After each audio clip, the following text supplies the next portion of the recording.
Ang pelikula ay nagsisimula sa Swinton, Louisiana, kung saan ang isang pulis na nagngangalang Kevin ay pumasok sa isang lokal na diner. Ipinapakita na madalas siyang pumunta rito at tinatawag pa niyang Pops, ang tagapagsilbi. Ngunit kapansin-pansin ang tensyon sa loob ng diner dahil ayaw ni Pops na maglingkod kay Kevin. Ito ay dahil sa isang insidente kamakailan kung saan binaril ng isang pulis ang isang batang itim na lalaki sa hinalang may dala itong droga at armas. Nang maglaon, napatunayang wala ang bata ng anumang ipinagbabawal. Ngunit mas lumala pa ang sitwasyon nang makalakad ng walang parusa ang pulis na may sala. Inabot ni Pops ang inumin ni Kevin ngunit sinabing hindi muna malugod ang mga pulis sa kanyang lugar. Dahil dito, bumalik si Kevin sa kanyang patrol sa mga lansangan ng Swinton. Habang nagmamaneho, napansin niya ang isang berdeng van na walang plaka. Binuksan niya ang sirena ng kanyang sasakyan upang pahintuin ito. Agad niyang iniulat ang sitwasyon sa control room gamit ang radyo at binuksan ang kanyang dashcam at bodycam bago lumapit sa van, na nakahinto na sa tabi ng kalsada. Malakas ang ulan, kaya halos hindi makita ni Kevin ang loob ng van. Ngunit napansin niya ang isang dagwang panyo sa dashboard nito. Naramdaman ni Kevin na may kakaiba, kaya inutusan niya ang driver na lumabas sa sasakyan. Lumabas ang isang babaeng itim mula sa van. Mukha siyang gasgasan at halatang takot na takot. Habang papalapit si Kevin, ilang hakbang siyang umatras at hinugot ang kanyang baril. Biglang nagbago ang eksena, at nakita ang POV mula sa bodycam ni Kevin. Bigla siyang hinaila pataas ng kung anong bagay, at natapos ang footage. Sa sumunod na eksena, bumalik ang kwento sa 12 oras bago nito. Nakikita si Officer Rene Lamito Smith, isang pulis na itim, na nakatingin sa labas ng bintana ng kanyang bahay. Kitang-kita sa kanyang mukha ang matinding lungkot, na parang nahihirapan siya sa emosyonal na aspeto. Napag-alaman na siyang nabuwan na ang nakalipas. Namatay ang kanyang anak sa isang aksidente. Ilang linggo matapos ang trahedyang yon, sinuntok niya ang isang sibilyan habang nasa tungkulin. Dahil dito, sinuspinde siya ng kanyang departamento ng 8 buwan, na ngayon ay natapos na. Nagpunta si Rene sa kanyang supervisor para sa isang panayam upang suriin ang kanyang mental na kondisyon. Sinabi niya na nakapag-move on na siya mula sa pagkamatay ng kanyang anak. Matapos ang ilang karaniwang tanong, pinayagan siya ng supervisor na bumalik sa serbisyo. Pagkatapos nito, sinalubong siya ng watch commander na si Sergeant Casper at ikinonekta siya kay Danny Holland, isang baguhang opisyal na nasa Swinton Police Force ng ilang buwan pa lamang. Bagamat masaya ang lahat na bumalik si Rene,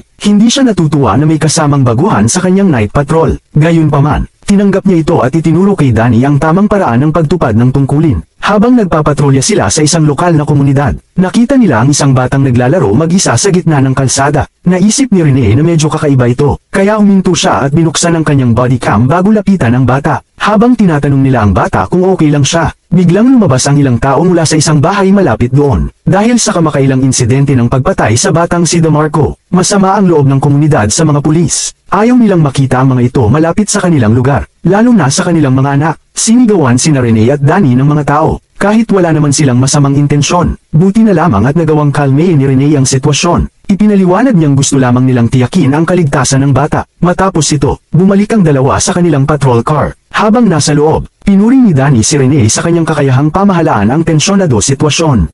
Ngunit si Rene, na nawala ng anak kamakailan, ay tila naiintindihan kung bakit masyadong sensitibo ang mga tao. Ilang sandali pa, nakatanggap sila ng tawag mula sa headquarters sa kanilang radyo. Napag-alamang hindi tumutugon si Officer Kevin Gunning sa mga emergency call. Pinapapunta sila sa huling lokasyon ni Kevin upang mag-imbestiga. Agad silang nagtungo sa ibinigay na lokasyon, na hindi naman kalayuan. Pagdating doon, nakita nila ang sasakyan ni Kevin na nakaparada sa gitna ng kalsada. Binuksan nila ang kanilang mga bodycam at dahan-daang lumapit sa kotse. Ngunit biglang naging madilim ang sitwasyon nang mapansin ni Rene ang dugo sa windshield. Nakita rin ni Danny ang ilang mga ngipin at dugo na nakakalat sa kalsada. Agad nilang inulat ang sitwasyon sa headquarters at humingi ng backup. Samantala, sinuri ni Rene ang laptop ni Kevin, kung saan nakatabi ang mga video footage mula sa dashcam nito. Nakita niya sa footage ang mga nangyari kay Kevin. Bagamat nanginginig ang video, makikita ang isang berdeng van na walang plaka. Sa recording, maririnig si Kevin na pinapalabas ang driver ng van na may taas ang mga kamay. Ngunit nagsimulang mag-blur ang footage sa ilang bahagi. Napansin ni Rene ang isang babaeng bumaba mula sa van, at bigla na lang tinangay si Kevin pataas ng ilang talampakan. Bumagsak ito ng malakas sa hood ng kanyang sasakyan. Malamang na dito nalaglag ang kanyang mga ngipin sa kalsada. Biglang natapos ang video, at hindi nakita ni Rene kung sino ang umatake kay Kevin. Matapos ito, sinimula ni Rene at Danny ang pag-iinspeksyon sa paligid para maghanap ng anumang ebidensya. Napansin nila ang mga punit na piraso ng uniforme ng pulis na nakasabit sa isang metal gate malapit doon. Kaya nagtungo sila sa direksyong yon. Hindi nagtagal, natagpuan nila ang nakakatakot na tanawin. Ang dagwang katawan ni Kevin ay nakasabit sa isang metal na bakod. Ilang sandali pa, dumating ang emergency medical team at karagdagang mga pulis sa lugar. Kasama ni Sergeant Casper ang IT specialist na si Detective Susan, na miyembro rin ng Swinton Police Department.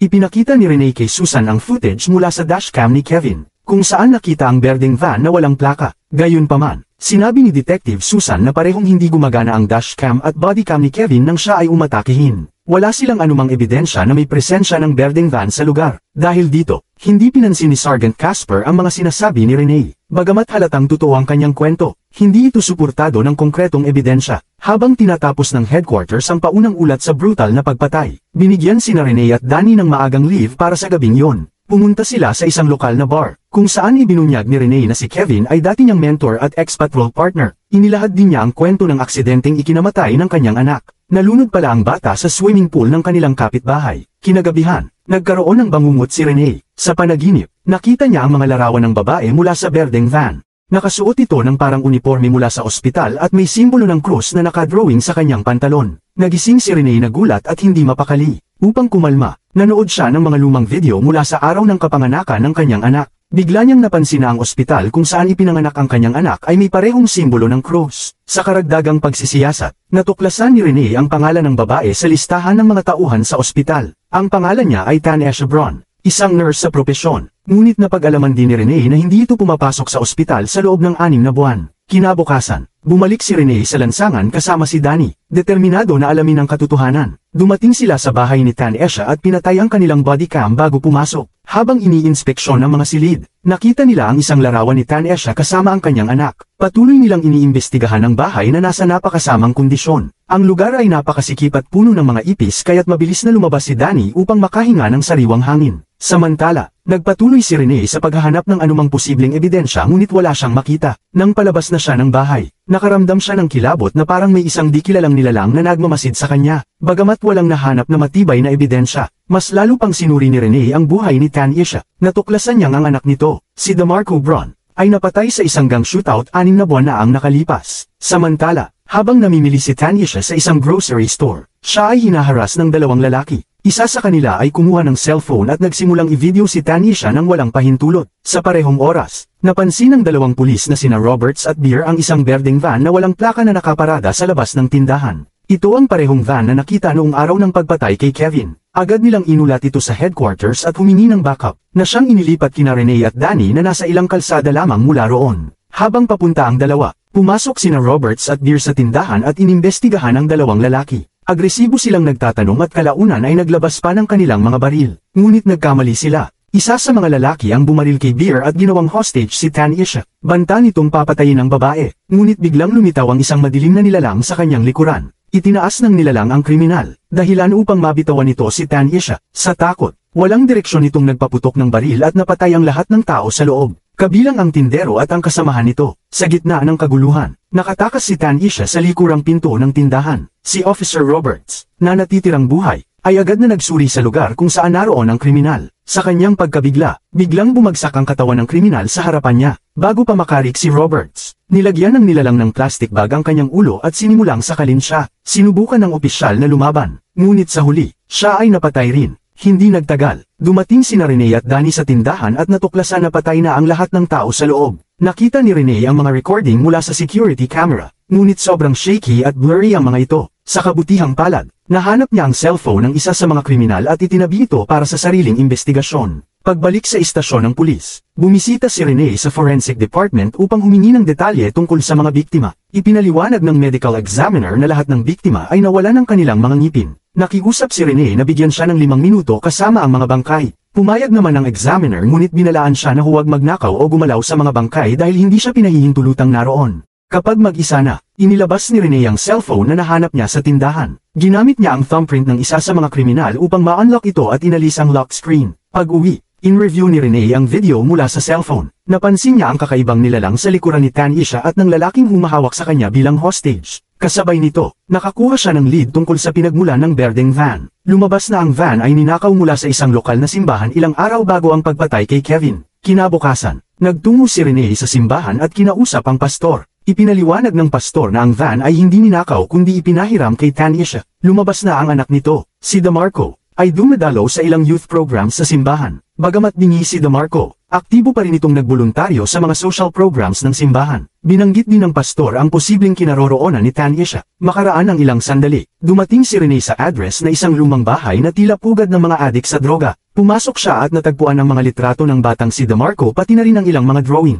Ngunit sa isa sa mga cabinet, may nakita siyang bagay na nagpagimbal sa kanya, isang file na naglalaman ng mga litrato ni na Officer Kevin Roberts, Danny, at Deputy Sergeant Penda. Ang mga litrato ng mga patay ng pulis ay may pulang krus na nakadrawing sa mga ito. Pinatutunayan nito na ang mga kamakailang pagpatay ay planado at hindi basta-bastang mga insidente. Bigla niyang napansin ang isang CCTV camera sa ibabaw ng cabinet na tila minomonitor siya. Agad siyang lumabas at sinubukang tawagan si Sergeant Casper. Ngunit hindi ito sumagot. Tinawagan niya si Danny at sinabing kailangan niya itong makausap ng harapan. Pumayag si Danny at sinabing pumunta siya sa bahay nito sa loob ng isang oras. Pagdating ni Rene sa bahay ni Danny, bukas ang harapang pinto. Pumasok siya at hinanap ito. Sa matinding pagkasindak, nakita niya ang isang sulat sa banyo na may nakasulat na, "I am sorry." Natagpuan niya si Danny na wala ng buhay sa loob ng bathtub. Habang nilalamon ng lungkot si Rene at iniintindi ang sitwasyon, nakakita siya ng isang flash drive sa tabi ng lababo. Pagbalik sa kanyang patrol car, isinaksak niya ang flash drive sa laptop.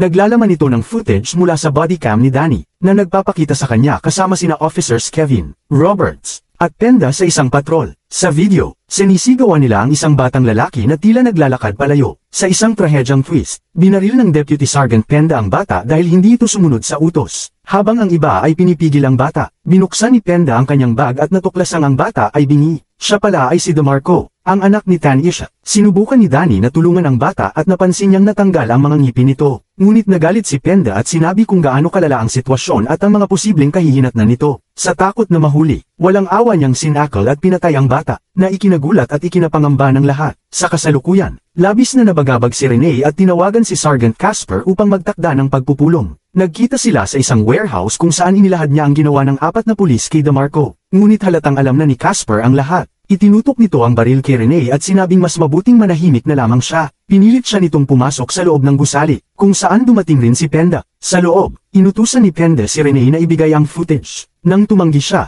binaril siya ni Penda sa tiyan. Sa tindi ng tensyon, biglang lumitaw si Tanisha mula sa kung saan at hinarap ang mga pulis sa pagkamatay ng kanyang anak. Nagbigay siya ng isang nakakatakot na babala, sinasabing, "Naalala kayo ni DeMarco." Lumitaw ang espiritu ng mapaghiganting si DeMarco at sinimulan ang pag-atake. Sinaktan niya si Sergeant Casper, tinanggal ang mga ngipin nito, at iniwang duguan. Habang nangyayari ito, nakatakas sina Rene at Tanisha papunta sa ibang bahagi ng warehouse. Maya-maya, hinanap sila ni Penda ngunit binaril siya ni Rene sa kanang braso. Sinundan siya ng espiritu ni DeMarco at malupit siyang pinatay sa pamamagitan ng pagtanggal ng kanyang gulugan. Inakala ni Rene na siya na ang susunod, ngunit tiniyak ni Tanisha na hindi siya sasaktan ni DeMarco. Sa huli, dumating ang mga emergency services at parehong isinugod sa ospital sina Rene at Tanisha. Nakita pa nila ang kanilang mga anak na magkasama, na sumisimbolo na natagpuan na nila ang kapayapaan at maaari nang magpatuloy sa kanilang buhay. Ang balita tungkol sa korupsyon sa Swinton Police Department ay kumalat. Si Sergeant Casper, na nakaligtas sa pag-atake, ay napatunayang nagkasala at naipakulong.